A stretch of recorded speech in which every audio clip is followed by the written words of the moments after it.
पिछले कई दिनों से आपको तूफान की खबर दिखाई जा रही है। अच्छी बात है।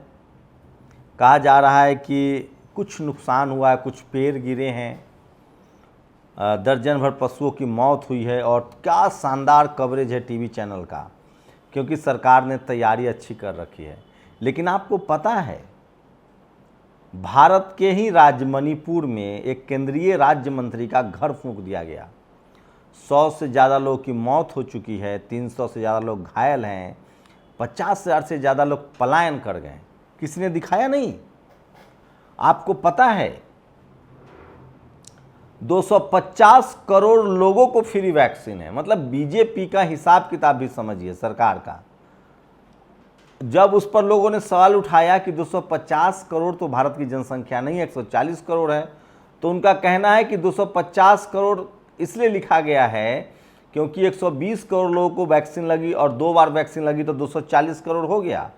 10 करोड़ लोगों को बूस्टर डोज लगा तो 250 करोड़ हो गया। अरे सर, तो लिखते ना 250 करोड़ फ्री वैक्सीन लगी, 250 करोड़ लोगों को कैसे हो गया? लोग और वैक्सीन में अंतर नहीं है।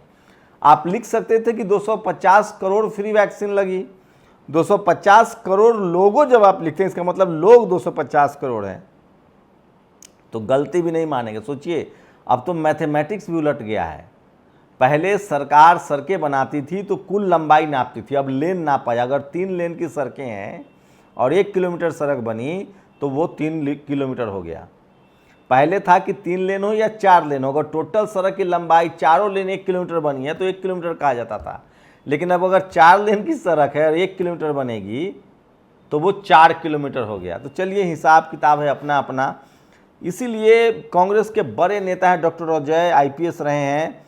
आखिर हमारी मीडिया को किस पर विश्वास है?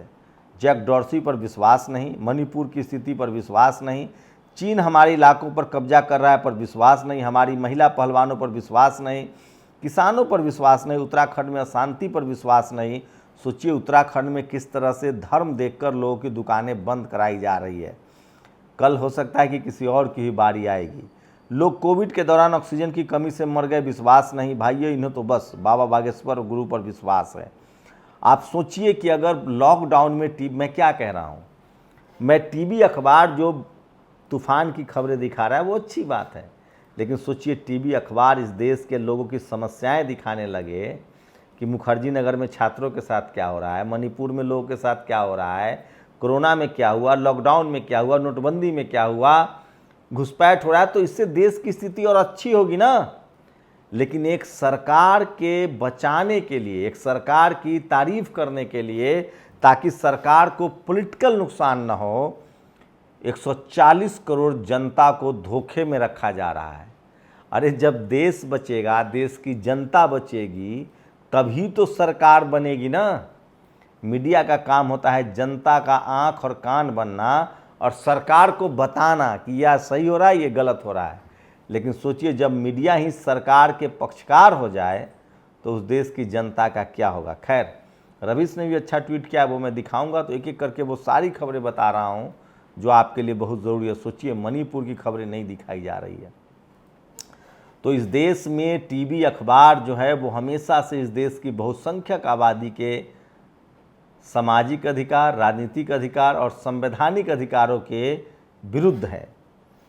केदारनाथ मंदिर के गर्भगृह में लगा पीतल सोना में बदला। ये एबीपी ने इस खबर को दिखाया है। हम तो ये खबर तस्वीर भी नहीं लगा सकते हैं। आप बस समझिए कि ये इस तरह से चीज़ें चल रही हैं और हर जगह। और केंद्र ओबीसी की लिस्ट में इन राज्यों के 80 जातियों को शामिल करना चाह रही है। सोचिए, केंद्र जो है अपने फ़ायदे के लिए 80 जातियों को और ओबीसी में शामिल करना चाहती है, लेकिन उनकी जनगणना नहीं करवाना चाहती है। ओबीसी की संख्या बढ़ती जा रही है, उनके आरक्षण 27% भी नहीं दिए जा रहे हैं। जाति जनगणना के लिए एक अकेला इंसान लड़ रहा है।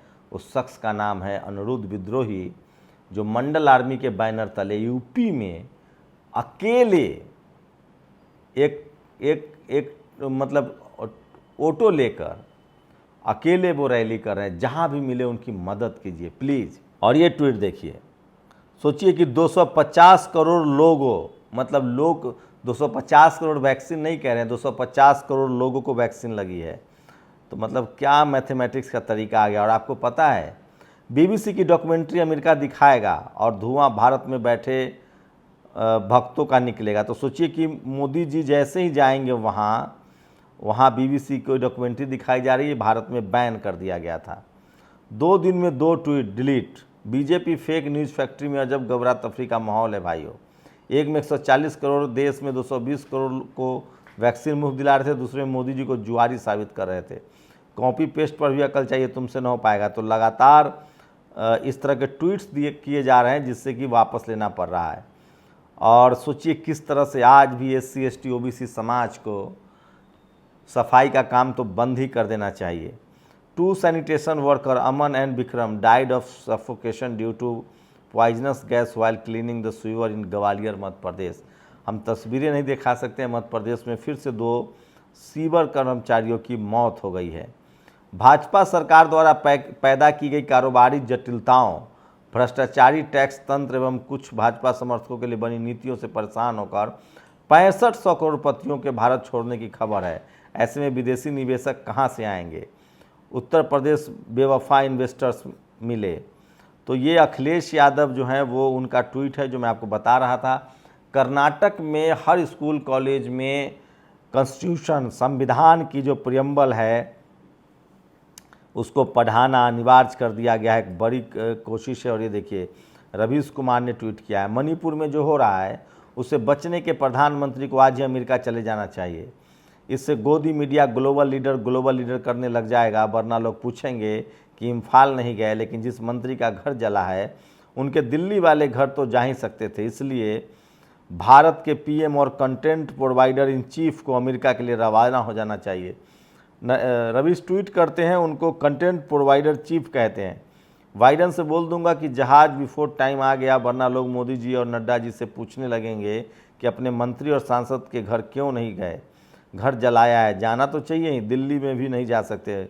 मंत्री जी इस्तीफा कब दे रहे हैं? सोचिए एक केंद्रीय मंत्री का घर चला गया है, ये नहीं दिखाया जा रहा है। तेजस्वी यादव के खिलाफ लगे नारे, नीतीश जी के गठबंधन में टूट है। तो मैं फिर कह रहा हूँ, इस देश के 90% लोग अगर टीवी अखबार देख रहे हैं और उस पर भरोसा कर रहे हैं तो वो अपने बच्चों के भविष्य पर, अपने भविष्य पर, अपने अधिकारों पर कुल्हाड़ी मार रहे हैं। उनका कुछ नहीं हो सकता है। नेपाल की पहचान लंबे वक्त तक हिंदू राष्ट्र के रूप में थी और वर्ष 2015 में जारी संविधान में नेपाल को धर्मनिरपेक्ष घोषित कर दिया गया, लेकिन उनकी नियमावली आज भी पुराने प्रारूप से चले। नेपाल में ब्राह्मणों की आबादी 12% है, लेकिन प्रधानमंत्री, राष्ट्रपति, सेना प्रमुख और स्पीकर सब के सब ब्राह्मण हैं। नेपाल में सभी मंत्री सवर्ण हैं, 7 में से 4 मुख्यमंत्री ब्राह्मण हैं। जिन्हें हिंदू राष्ट्र चाहिए वो नेपाल में शक्तियों का बंटवारा देख। सोचिए, तो यही स्थिति पहले भारत में थी, लेकिन संविधान के बाद डाइवर्सिटी आनी शुरू हुई है। एक ही जाति के लोगों का वर्चस्व था। खैर नेपाल में अभी उसी तरह के वर्चस्व है, चाहे लेफ्ट हो। अच्छा हुआ भारत में लेफ्ट नहीं आया, वहाँ लेफ्ट की सरकार है और सारे के सारे एक ही जाति के लोग हैं। और सोचिए ये है दीपक शर्मा। कभी आप मैं इसलिए कहता हूँ दीपक शर्मा हो, अजीत अंजुम हो, रवीश कुमार हो, अभिषार शर्मा हो, ये तमाम जो सवर्ण पत्रकार हैं जो आपको प्रो कांग्रेस लगते हैं, आपको लगता है आप लहालोट हो कि इस देश के 90% SC ST OBC और किसान लोग इनको देखते हैं, इनको नहीं पता है कि ये भी आपके संवैधानिक अधिकारों के खिलाफ हैं। ये भी आपके नेताओं को भ्रष्टाचारी कहते हैं। दीपक शर्मा को बहुत चिंता हो रही है कि मायावती जी को फ्लैट मिल गया है। एक खबर, फर्जी खबर छप रही है। मतलब इस देश की मीडिया का यही असली चरित्र है। अब जाकर जब से बीजेपी आई है ना, तब से SC ST OBC नेताओं का पिंड छूटा है, नहीं तो ये लोग क्या करते थे आप कल्पना नहीं कर सकते हैं। तो मैं फिर कह रहा हूं कि इन लोगों से एक आरक्षण पर, क्रीमी लेयर पर, SC ST OBC पर, इकोनॉमिक वीकर सेक्शन के खिलाफ एक वीडियो बनवा लीजिए, तब आपको पता चले। ये सब अपने जातीय हितों की रक्षा करने में लगे हैं। कोई कांग्रेस के लिए, कोई बीजेपी के लिए, तो कोई ममता बनर्जी के लिए। SC ST OBC का इनसे लेना देना नहीं है। और ये तस्वीर देखिए किस तरह से एक राजस्थान के विधायक ने AEN की हड्डियां 22 जगह से तोड़ी। MLA मलिंगा पर अब धारा 307 का केस है। किस तरह से एक SC समाज के अधिकारी को मारा गया था और वो अब भी संघर्ष कर रहे हैं। पर्दाफाश हो गया, 2019 चुनाव जीतने के लिए बीजेपी इंडिया ने कुकी उग्रवादियों की मदद ली थी। विनोद वर्मा ने यह ट्वीट किया है, जो सीनियर पत्रकार रहे हैं। और अत्यंत भयावहपूर्ण मणिपुर राज्य के मंत्री का घर जला दिया गया है। ये भी सोशल मीडिया पर कोई नहीं। और सोचिए गुजरात में कुछ लोगों ने कोर्ट में ही जहर पी लिया। हम तस्वीरें नहीं दिखा सकते हैं। सोचिए कि वहाँ न्याय की भारत में क्या स्थिति, जब तक कोलिजियम सिस्टम नहीं होगा तब तक यही होता रहेगा। सूरज मंडल ने एक अच्छा ट्वीट किया है। देश के लगभग 65% ओबीसी के लोग बजरंग दल में हैं, विश्व हिंदू में भी है, शिवसेना में भी है, गौरक्षा दल में भी है, आरएसएस में है, हिंदू वाहिनी में है, श्री राम सेना में है, गायत्री परिवार में है, आर्य समाज में है, स्वाध्याय परिवार में है, करनी सेना में है और जितने देश में धार्मिक संगठन है सभी में है। सिर्फ यहाँ नहीं है ओबीसी के लोग। न्यायालय में सरकारी वकील, यूनिवर्सिटी, शासन में सचिव, आईएएस ऑफिसर नहीं है, डिप्टी कलेक्टर नहीं है, बड़ी बड़ी कंपनियों में सीएमडी नहीं है, जनसंख्या के अनुपात में मंत्री, विधायक, सांसद नहीं है, मीडिया में मालिक, संपादक, ब्यूरो चीफ नहीं है, भारत के एक भी बड़ा बिजनेसमैन ओबीसी का नहीं है। तो जज कोलिजियम से बनेंगे, आईएएस इलेक्ट्रिसिटी से बनेंगे, बाकी नौकरियां ठेके और संविदा पर, बाकी आप लोग अफीम चाट कर सोते रहिए। और सोचिए किस तरह से इंदौर में तस्वीरें नहीं, एक स्क्रीनशॉट देख लीजिए। इंदौर में बजरंग दल पर लाठीचार्ज हुआ और सारे पुलिसकर्मी नप गए। ये होता है अपने लोगों के प्रति जवाबदेह जो बीजेपी है। सेंथिल बालाजी की गिरफ्तारी के बाद तमिलनाडु में सीबीआई की एंट्री पर रोक, इन 9 राज्यों ने भी लगा रखी है रोक।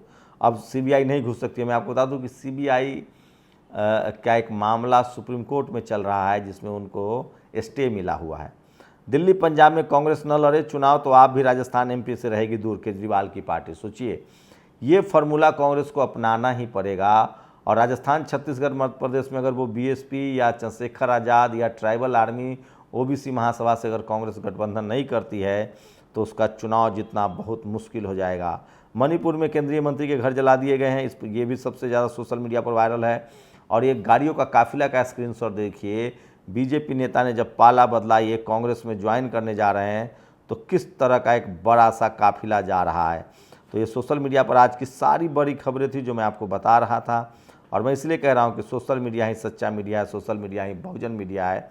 और पीयूष कुशवाहा ने ट्वीट किया है, बीजेपी के एक जो विधायक हैं उन्होंने 2 शेड्यूल कास्ट कर्मचारियों की मार पिटाई की थी। साहेबगंज से भाजपा विधायक राजू सिंह, और इनके घर की अब कुर्की जब्ती की तैयारी चल रही है। तो धीरे धीरे ही सही बहुजन नेता भी अब सीख रहे हैं कि कैसे कायदा कानून और रसूख से सरकारें चलानी। तो वो तमाम बड़ी खबरें थी जो सोशल मीडिया पर वायरल है। और ब्रजभूषण के खिलाफ चार्जशीट के बाद दिनेश ने पीएम मोदी को किया याद। और वही साक्षी मलिक ने कहा है कि हम जैसे ही चार्जशीट हमारे पास आएगी हमारी लीगल टीम देखेगी और उसके बाद ही हम कोई फैसला करेंगे कि आगे क्या करना है।